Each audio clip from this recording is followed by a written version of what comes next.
નર્મદામાં મતદાન ધીમું, સવારે 10 સુધી માત્ર 18% મતદાન નોંધાયું. પીડી વસાવાની અપીલ, દરેકે મતાધિકારનો ઉપયોગ કરવો જોઈએ. 35 સેલ્સિયસ ગરમીનો પ્રભાવ, નર્મદામાં મતદાન પર પડી સીધું અસર. ડેડિયાપાડા સાગબારામાં વધુ મતદાન, ચિકદા તાલુકામાં નીરસ પ્રતિસાદ, રાજપીપળા નગરપાલિકા અને તાલુકા પંચાયતમાં પણ ઓછું મતદાન નોંધાયું છે. લોકોની અપીલ એ છે કે આ વખતે સ્થાનિક સ્વરાજ્યની ચૂંટણીઓમાં તાલુકા અને જિલ્લા પંચાયતમાં અત્યારે જે ભાજપનું શાસન છે એને બદલવાનો મક્કમ નિર્ધાર કર્યો છે.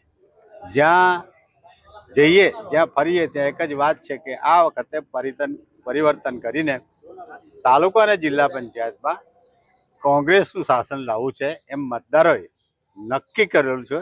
અને અમે જ્યાં ફર્યા આ વિસ્તારમાં ત્યાં બધે જ દરેક ઠેકાણે લાઈનો લાગે છે અને માત્ર ને માત્ર કોંગ્રેસ લાવો અને સુશાસન આપો.